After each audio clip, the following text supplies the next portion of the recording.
Sanderson's world building is one of his strongest writing aspects within the Stormlight Archive. Part 2 of The Way of Kings, is a lot to take in, making it potentially the hardest part of any of Sanderson's works to understand on your first read. So to help out, we'll unarchive world building details about Part 2 in the first book of the Stormlight Archive.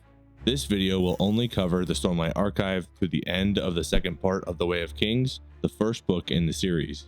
While we've discussed a great deal in Part 2 already with Dalinar and Kaladin's stories in our other Part 2 videos, let's dive into some new aspects of the world of Roshar that we didn't cover in detail.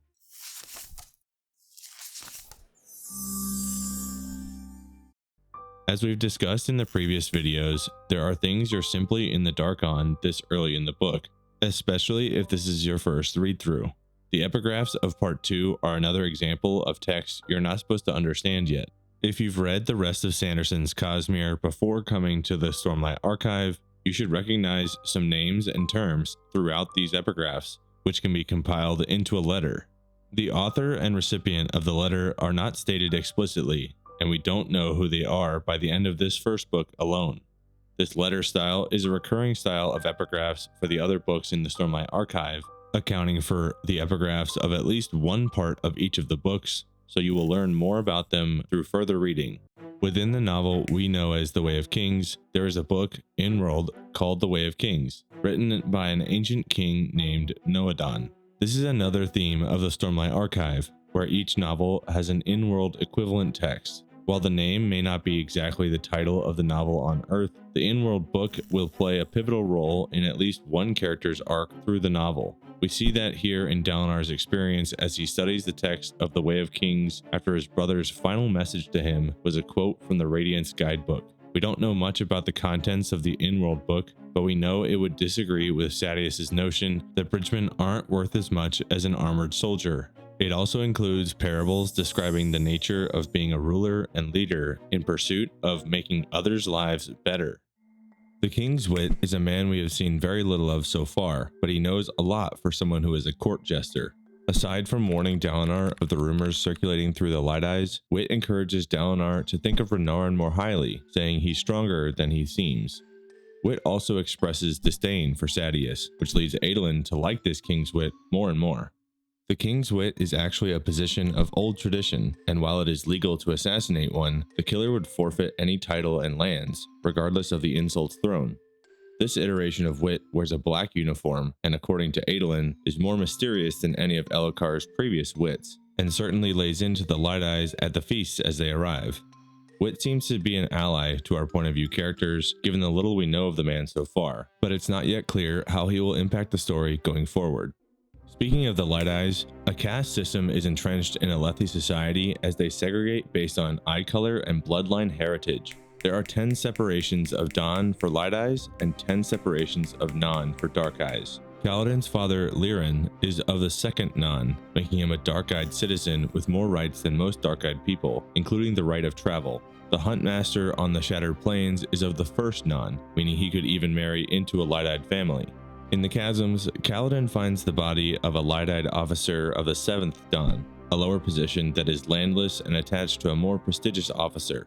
Elhokar holds the only position in the 1st Dawn, as the reigning monarch at the top of government and society.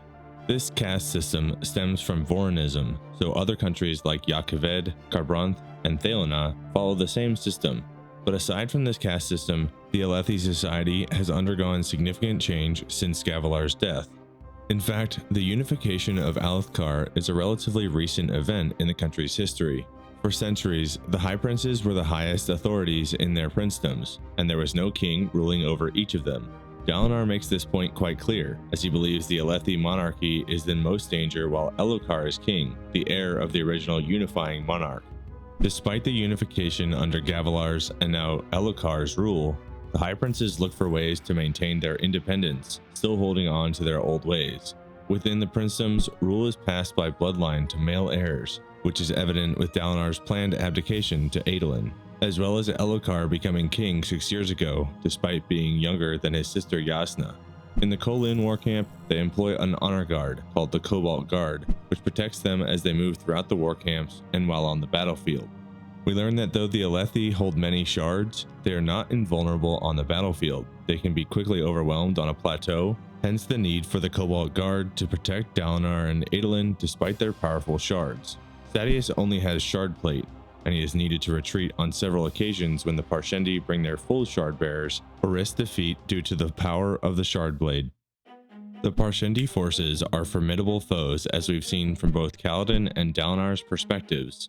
Though Elhokar calls them brutes, Dalinar disagrees, recalling the culture and knowledge the Parshendi displayed after first discovering them. The Parshendi that the Alethi are fighting always sing during battle, and often fight in pairs. They wear Stormlight-infused gems in their beards and become enraged when their dead are moved. Their blood is a distinct orange that smells different than human blood, which drives Dalinar to sickness in the final assault of Part 2. These people are often compared to Parshmen, the soft slaves that otherwise appear similar to the Parshendi warriors, who are larger and covered in carapace armor. Dalinar and Adolin each use a Roshadium horse, which are much larger and more powerful than ordinary horses. Adolin's Roshadium, Sureblood, is white, while Dalinar's Gallant is full black. The massive horses choose their riders, and many wish they could find a way to tame the creatures, as there are only 12 within the Alethi armies combined. Roshadium also seem to communicate better than standard horses, with Dalinar giving Gallant commands which he obeys, even if somewhat reluctantly. They stay poised in battle, and even while the giant chasm fiend crawls onto the plateau, startling ordinary horses. Their power and keenness make them perfect companions to full shard bearers in battle. Back at the war camps, Kaladin, Rock, and Teft gather the knobweeds near the Sadeas camp to use the fluids from within the small plants as antiseptic. Sadeas has set up a significant lumber industry for himself using the larger trees nearby, giving him plenty of material to create more bridges when needed. The trees grow in concentrated forests with broad trunks, slanting to the west. So while the high storms have no real windbreak across the plains, there are still plants that can grow larger than rockbuds and knobweeds on Roshar. We've discussed the chasm fiends already with the botched hunt out on the plains, but the Shattered Plains themselves are the setting for the entirety of Part 2, save for Kaladin's flashbacks to Hearthstone. Life here is difficult, though plant and animal life finds a way to survive in the depths of the chasms. The plains are vast, extending beyond the horizon, and they are broken with large crevasses that run all the way up to the war camps, which sit on the edge of the plains. As high storms roll in from the east across the Shattered Plains toward the war camps, the chasms nearest the war camps on the western edge of the plains are flooded with the onslaught of water. This pushes a lot of battle debris and refuse toward the war camps, and Sadeas puts the bridge crews to work, pillaging the dead for supplies and wealth. The lack of windbreak on the plains also means the war camp walls and buildings are the only shelter available to the Alethi, preventing them from venturing out onto the plains in force for extended periods for fear of being caught in a storm. Somehow, the Parshendi are surviving out on the plains, so either their natural armor protects them enough from a high storm, or they have shelter of their own out there. This is part of what has extended the war, as the Parshendi have a natural fortification, though the High Princes may have extended the war regardless just to continue the fight for the gemstones. The Alethi have never explored to the center of the Shattered Plains, and the map found in Elhokar's gallery of maps shows only the nearest plateaus properly surveyed. This is something Dalinar wishes to change with his new war strategy, but with his decision to abdicate, we will have to read more to find out if it is implemented at all. Hopefully this video cleared a few things up for you, but you probably have more questions that are left unanswered. Keep reading, a lot of it will be explained soon, I promise. When you're done with Part 3, come check out another world building review for that part. What's been your favorite part of the book so far? Let me know in the comments, but watch your spoiler tags for the new readers. If you think I left something out, misrepresented anything, or you still have questions about this part of the book, post that in a comment as well. These videos wouldn't be possible without the awesome fan art from the incredible artists of the Cosmere community. Links to each of the artists' accounts can be found in the description. Check them out.